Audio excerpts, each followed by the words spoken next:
एक महिला भक्त वृंदावन से बिहारी जी लेकर अपने घर आई और तभी बाहर से गोलू घर के अंदर आया और माँ से पूछता है कि माँ, यह कौन है? तो मैया ने बोला, ये भगवान है और ये ही हमारे मालिक हैं। अब तो घर में जब भी कोई नई चीज बनती तो सबसे पहले बिहारी जी को भोग लगता। पहले यह सब चीजें गोलू को सबसे पहले मिलती थीं। इससे गोलू बहुत छिड़ने लगा और मन ही मन ठाकुर जी को कोसने लगा। एक दिन गोलू की माँ काम पर जाते समय बोली, गोलू, यमुना जी से मटके में जल भर कर लाना। जब गोलू पानी भरने के लिए जाने लगा तो जाते जाते बिहारी जी को कहने लगा, खाने के लिए तो सबसे पहले तैयार रहते हो, लेकिन काम तो मुझे ही करना पड़ता है। अगर यहाँ रहना है तो काम करो। कहकर गोलू यमुना जी से जल भरने के लिए चल पड़ा। गोलू जब यमुना जी में जल भरने लगा तो उसने देखा कि यमुना जी के अंदर बिहारी जी विराजमान हैं और कह रहे हैं, ला गोलू, घड़ा हम भर देते हैं।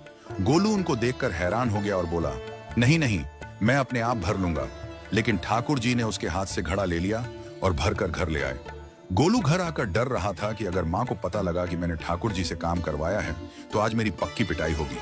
माँ ने घर आकर बिहारी जी को गीले कपड़ों में देखा तो एकदम से हैरान हो गई और कहने लगी कि गोलू, ये जरूर तेरी शरारत है, जरूर तूने ही इन पर जल डाला है। गोलू ने अपनी माँ को समझाने का बहुत प्रयास किया, लेकिन माँ ने उसको डांट कर चुप करा दिया और ठाकुर जी के भीगे हुए वस्त्रों को बदलने लगी।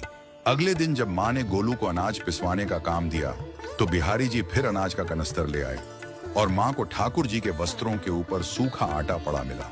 तो माँ ने फिर गोलू को डांटा कि तुझे पता नहीं कि ये हमारे भगवान हैं और तू भगवान के साथ शरारत करता है। आज तूने फिर इनके ऊपर आटा फेंका है। तो गोलू शपथ लेकर कहने लगा, नहीं माँ, मैंने कोई शरारत नहीं करी है। ये तो मेरे हाथ से गेहूं का कनस्तर लेकर खुद पिसवा कर आए हैं। गोलू की माँ आज बहुत गुस्सा हुई। अगले दिन फिर माँ बोली, बेटा गोलू, आज तुम्हारे बाबा बाहर गांव से वापस लौट आएंगे।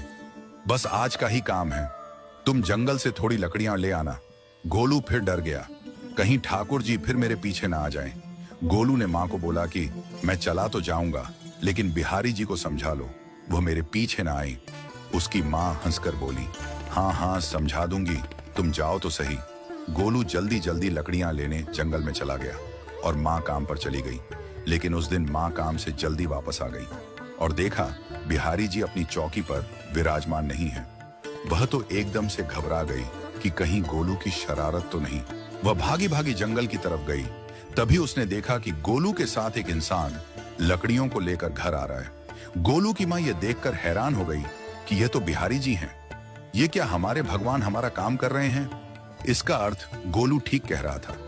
वह जल्दी जल्दी भागकर ठाकुर जी के पास गई और लकड़ियां उनके हाथ से लेते हुए उनके चरणों में गिरकर रोती हुई बोली, हे बिहारी जी, ये आप क्या कर रहे हो? मुंह गरीब का काम क्यों कर रहे हो?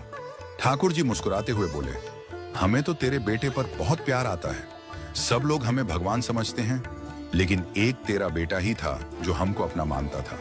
अपना मानकर वो हमें डांट भी देता था, हमारे साथ गुस्सा भी करता था।